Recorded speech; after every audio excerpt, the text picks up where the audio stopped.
বন্ধুরা আমার চ্যানেলে স্বাগত সবাইকে। কারেন্ট ইয়ারে নিট পেতে গেলে কি কি স্ট্র্যাটেজি ফলো করতে হবে? স্ট্র্যাটেজি বলে কিছু হয় না, শুধু পড়াশোনা, এটাই একমাত্র স্ট্র্যাটেজি। সেটাই বলবো কিভাবে পড়াশোনাটা করতে হবে। প্রথমেই ক্লাস 11-এ ভর্তি হওয়ার সঙ্গে সঙ্গে যেটা করতে হবে, এনসিইআরটি বই কিনে ফেলতে হবে। বাংলা মিডিয়াম হোক বা ইংলিশ মিডিয়াম ব্যাকগ্রাউন্ড তোমার যাই হোক না কেন, এনসিইআরটির ইংলিশ বইটা না পড়লে সমস্যা একটু হবে। তাই বাংলা মিডিয়াম যারা স্টুডেন্ট তারা এনসিইআরটির বাংলা ভার্সন বই পাওয়া যায়, ত্রিপুরা বোর্ডের যে বইগুলো চলে সেগুলো এনসিইআরটির বাংলা ভার্সন, সেই বইগুলো বাজারে দোকান থেকে কিনে ফেলবে। বুঝতে পারবে না প্রথম ইংলিশ ভার্সনটা, তাই বাংলা ভার্সনের সাহায্য নিতে হবে, কিন্তু ইংলিশ ভার্সনটা পড়া খুব জরুরি, এটা মাথায় রাখতে হবে। তো ক্লাস 11-এ প্রথমেই যেটা করতে হবে, এনসিইআরটির চ্যাপ্টারগুলো ভালো করে কমপ্লিট করতে হবে। কিভাবে? লাইন বাই লাইন পড়ে, এবং লাইনগুলো ভালো করে বুঝে বুঝে পড়তে হবে।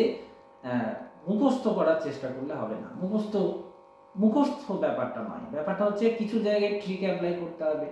যেমন মরফোলজি চ্যাপ্টার প্রচুর এক্সাম্পল আছে, অ্যানিমেল কিংডম এক্সাম্পলে ভর্তি, প্ল্যান্ট কিংডম এক্সাম্পলে ভর্তি, বায়োলজিক্যাল ক্লাসিফিকেশন। তো এই এক্সাম্পলগুলো তোমরা কিভাবে পড়বে না, ট্রিক বানিয়ে নেবে। সবথেকে ভালো হয় ট্রিক বানিয়ে নেওয়া। যেমন আজকাল ইউটিউবে অনেক চ্যানেলে এইসব ট্রিকগুলো দিতে থাকে, যেমন গ্রিন অ্যালগির যে এক্সাম্পল, হ্যাঁ, ওই গ্রিন এসইউভি কার বলে। গ্রিন মানে গ্রিন অ্যালগি, এস মানে স্পাইরোগারা, ইলোথ্রিক্স, ভি হচ্ছে ভলবক্স, কার মানে হচ্ছে চারা।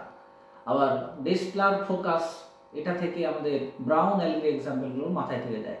আমরা গ্রামেগঞ্জের মানুষেরা ডিএসএলআর উচ্চারণ করতে পারি না, তো আমরা ডেসলার ক্যামেরা বলি।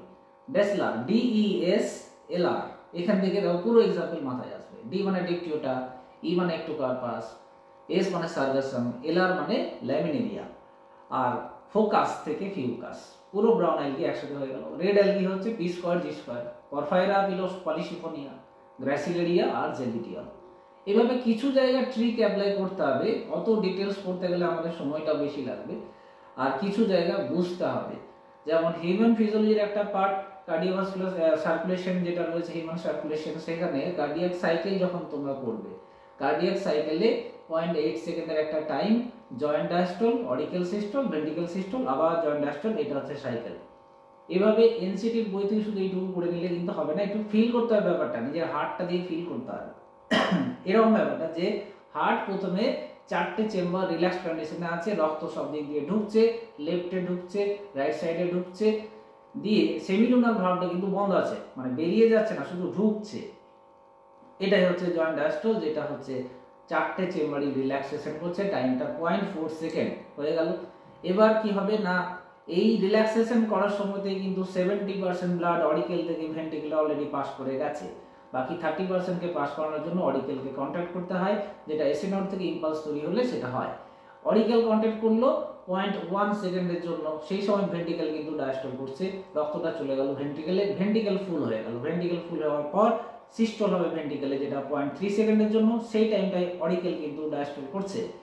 এবার রক্ত ভেন্ট্রিকেল থেকে বেরিয়ে চলে গেল, আবার 4টে চেম্বার রিল্যাক্স করে গেল, যেটা জয়েন্ট ডায়াস্টলের ঘটনা। তাহলে টাইমিংগুলো করতে হবে, 0.1 সেকেন্ড হচ্ছে অরিকেল সিস্টল, তাহলে ডায়াস্টল কত হবে 0.7 সেকেন্ড, টোটাল 0.8 সেকেন্ড। ভেন্ট্রিকেলের হচ্ছে 0.3 সেকেন্ড সিস্টল, 0.5 সেকেন্ড হচ্ছে ডায়াস্টল, তাহলে 0.5 প্লাস 0.3 মানে 0.8। আর জয়েন্ট ডায়াস্টল মানে হচ্ছে যখন 4টে চেম্বার অরিকেল ভেন্ট্রিকেল সবাই দুটো একসাথে কিন্তু রিল্যাক্স করছে, এটা হচ্ছে 0.4 সেকেন্ড। ব্যাস, কার্ডিয়াক সাইকেল আমার মাথায় চলে আসলো। এবার এখান থেকে যা কোশ্চেন দিক কোনো অসুবিধা নেই। এবার যখন ট্রাইকাসপিড বাইকাসপিড ভালভটা বন্ধ হচ্ছে ভেন্ট্রিকেলের সিস্টলের সময়, তখন ফার্স্ট হার্ট সাউন্ড চলে আসছে। তারপর ভেন্ট্রিকেল সিস্টল যখন হলো তখন সেমিলুনার ভালভটা খুলে গেছিল, সেমিলুনার ভালভ যখন আবার বন্ধ হবে তখন সেকেন্ড হার্ট সাউন্ড তৈরি হয়ে যাবে। ব্যাস, এইভাবে কনসেপ্টগুলো লাইন বাই লাইন পড়ে ভালো করে বুঝে নাও। বোঝার পরে চ্যাপ্টার খতম হয়ে গেলেই কিন্তু প্র্যাকটিসে চলে যাও। প্রত্যেকটা চ্যাপ্টার শেষ হবে প্র্যাকটিস করবে, প্র্যাকটিস করলে লাইনগুলো আরো ভালো পরিষ্কার হয়ে যাবে, কনসেপ্ট ক্লিয়ার হয়ে যাবে। প্রিভিয়াস ইয়ার কোশ্চেন নিয়ে নাও, দুটো বই পেপার করি আমি, 36 ইয়ারের একটা প্রিভিয়াস ইয়ার বুক রয়েছে, সেটা একটু দেখে দেখে করতে হবে, যেগুলো এমসিকিউর বাইরে সেগুলো বাদ দিতে হবে। আর এমটিজি ফিঙ্গার টিপসের বই নিতে পারো, বা দিশা পাবলিকেশনের ফিঙ্গার টিপস রয়েছে, এই দুটো বইয়ের মধ্যে যে কোনো একটা প্র্যাকটিস করতে পারো, এমটিজি বেটার হবে।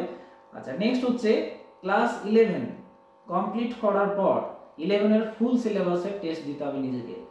ফুল সিলেবাস শুধু 11-এর সব কটা চ্যাপ্টার নিয়ে টেস্ট দিলে আমরা বুঝতে পারবো আমাদের পজিশন কোথায় আছে। একটা চ্যাপ্টারে যখন টেস্ট দেবো 90টার মধ্যে 85-90টা কোশ্চেন আমি করবো, কিন্তু যখন একসাথে সব চ্যাপ্টারগুলো চলে আসবে তখন মনে হবে নাম্বারটা কমে যাচ্ছে।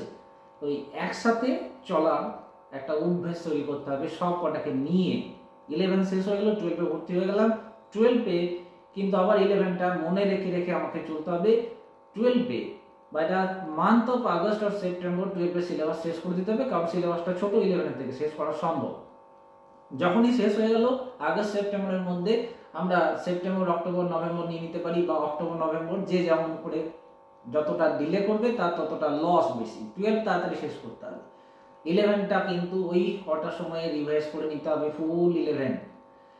তার সাথে 12টা ভুললে হবে না, 12 তো পড়তে হবে, কারণ ডিসেম্বরে প্রি বোর্ড হয়। তারপর জানুয়ারি ফেব্রুয়ারি পুরোপুরি বোর্ডের জন্য মন দিয়ে দিলাম ক্লাস 12-এ উঠে। তারপর মার্চে পরীক্ষা শেষ হয়ে গেল বোর্ডে, এপ্রিল মাসে মাত্র একটা মাস সময় পাবো, তখন কিন্তু আর নতুন করে কিছু পড়া নয়, I am ready for the exam, এরকম সিচুয়েশন থাকবে। তখন শুধুমাত্র যে চ্যাপ্টারগুলো বেশি ভুলে যাওয়ার জায়গা, morphology, animal kingdom, plant kingdom, যেগুলো বেশি ভুলে যাওয়ার জায়গা, ক্লাস 11-এর ফটোসিনথেসিসের কিছু রিয়াকশন, ক্রেবস সাইকেল, গ্লাইকোলাইসিস, প্রত্যেকটা স্টেপ মাথায় অনেক সময় থাকে না, ভুলে যায়, সেগুলো মাথায় রাখতে হবে, একবার দেখে নিতে হবে। দরকার পড়লে গোটা ঘরের দেওয়াল এরকম চার্ট তৈরি করে রেখে দিতে হবে, প্রত্যেকদিন ঘুম থেকে উঠে একবার করে দেখে নেওয়া দরকার পড়লে। এই স্ট্র্যাটেজি বানাতে হবে, নিজের ঘরটাকে পুরো পাগলখানার মতো করে দিতে হবে, একদম শার্লক হোমস স্টাইলের। নিউজ পেপার যেরকম চিটিয়ে রাখতো নানা রকম ভাবে, হ্যাঁ, মার্ডার কেসগুলো যখন উনি ইনভেস্টিগেট করতেন, সেরকম ভাবে নিটের তোমার কেমিস্ট্রি, ফিজিক্স, বায়োলজি যে জায়গাগুলো তোমার ভুলে যাওয়া মনে হচ্ছে ভুলে যায় বেশি, সেই জায়গাগুলো সব দেওয়ালে দেওয়ালে চিঠি রেখে দাও। তার সাথে যেটা দরকার, ক্লাস 12 এই এপ্রিল মাসে যখন আমি বোর্ড শেষ হয়ে গেল, এপ্রিল মাসটাতে কিন্তু শুধু এক মাস এই চ্যাপ্টারগুলো যেগুলো বেশি ভুলে যাওয়ার জায়গা, সেটাকে আমি একবার দেখে নেবো, জাস্ট দেখে নেবো। ক্লাস 12 আছে বায়োডাইভার্সিটি ডেটা প্রচুর মনে রাখতে হয়, তো সেই জায়গাগুলো একটু মনে করে নেবো, দিয়ে মে মাসে আমি পরীক্ষা দিতে যাবো, এক্সাম একদম ফুল রেডি হয়ে যাচ্ছি। এবার দেখো এই সিস্টেমে এত কিছু করেও যদি দেখা যায় যে হ্যাঁ 600-580-তে গিয়ে আটকে আছে, তাও জেনে রাখবে তোমার মধ্যে একটা কনফিডেন্স তৈরি হবে যে নেক্সট ইয়ার ড্রপ দিলে আমি শিওরলি 620-30 ক্রস করে 650-র কাছাকাছি চলে যাব। কিন্তু যদি এটা না হয় তাহলে কিন্তু সম্ভব নয়। কেউ যদি 500 পাচ্ছে, 450 পাচ্ছে, সে যদি ভাবছে এক বছর ড্রপ দিলে আমি 650 পেয়ে যাবো, এটা অনেক চিন্তা ভাবনা হয়ে যাবে। তাই আমার মনে হয় এইভাবে প্রিপারেশনটা করো, করার পরেও কিন্তু কারেন্ট ইয়ারে নিট হবে না, হয়তো হবে না, আবার অনেকের হয়ে যাবে যে কোপ আপ করে নিয়েছে, পুরো জিনিসটাকে গ্রিপ করে নিয়েছে, 2 বছর প্রচুর খেটেছে, তার তো হয়েই গেল। আর যার হলো না সে কিন্তু 1 বছর ড্রপ দিয়ে করে নিতে পারবে, কারণ তার প্রত্যেকটা জায়গা ভালো করে পড়া আছে। এটাই স্ট্র্যাটেজি, যেটাকে বলা হয় স্ট্র্যাটেজি কিছু নয়, স্ট্র্যাটেজি বলে কিছু হয় না। প্রত্যেকটা জায়গা টপিক বাদ দিলে হবে না, সব জায়গাকে ভালোবাসতে হবে, জোর করে ভালোবাসতে হবে, দরকার পড়লে কোনো জায়গা মিস করলে চলবে না। একটা টপিক মিস হয়ে গেলে কিন্তু একটা কি দুটো কোশ্চেন ছেড়ে যাবে, সেই ক্ষেত্রে আমরা র্যাঙ্কে অনেকটা পিছিয়ে যাবো। ওকে, থ্যাংক ইউ সো মাচ, দেখা হচ্ছে পরের